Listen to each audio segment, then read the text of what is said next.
Today we'll be learning about the distributive property. Our objective for today is to simplify the variable expressions using the distributive property. Let's take a look at this picture. Who wants an 8? Distribute means to give out. And this 8 is being distributed to everything inside of the parentheses. When we apply the distributive property, we want to make sure that the number on the outside gets distributed to everything that is on the inside of your parentheses. And then we apply the order of operations. 4 times 2 is 8.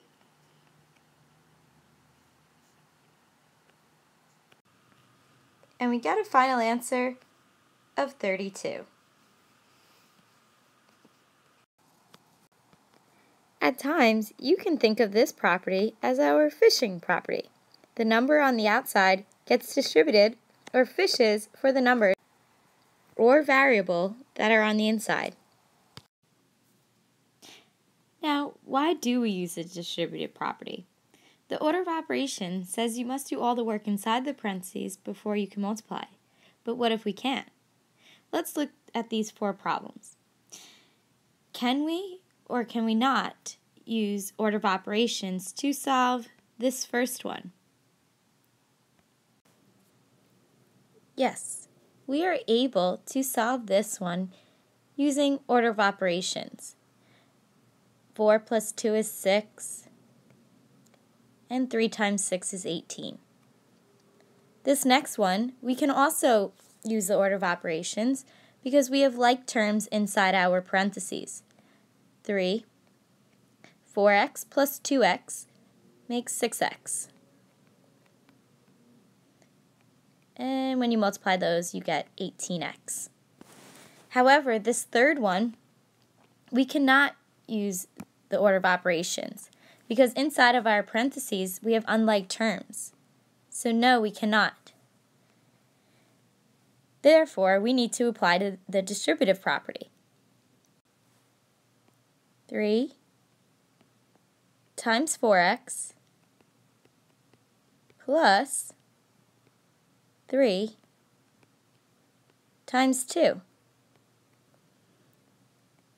We get 12x plus 6. And that's as simplified as we can go, because 12x and 6 are unlike terms. Now this last one, no, we cannot combine what's inside of our parentheses because 2x and 1 are different terms.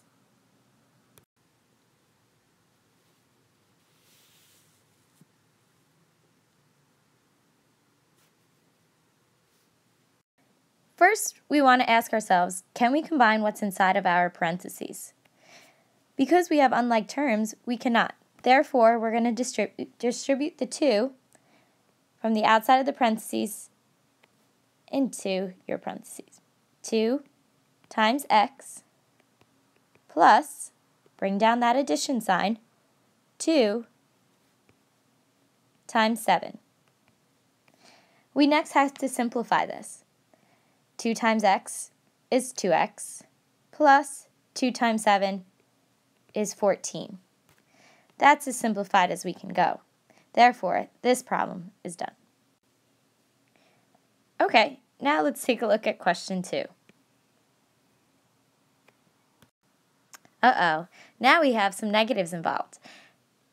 Please make sure the negative gets distributed into the parentheses as well.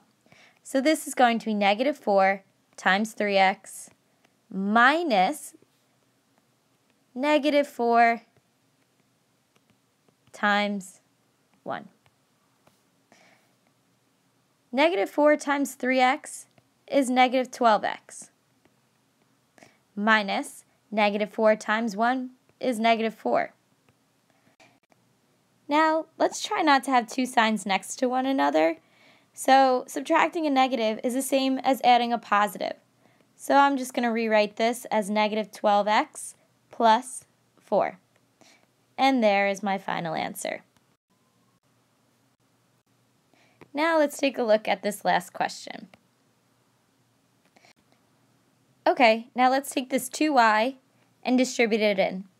2y times 3y plus 2y times 1.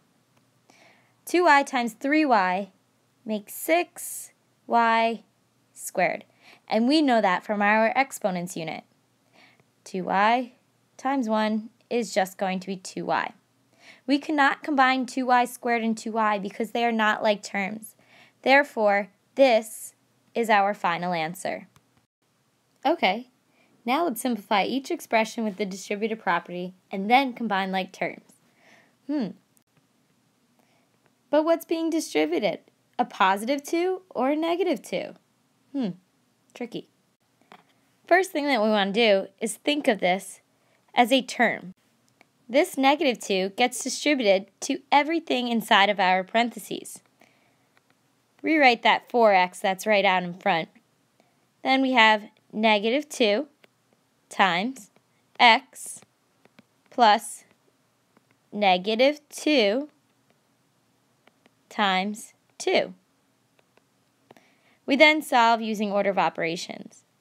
We get 4x minus 2x plus negative 2 times 2 is negative 4.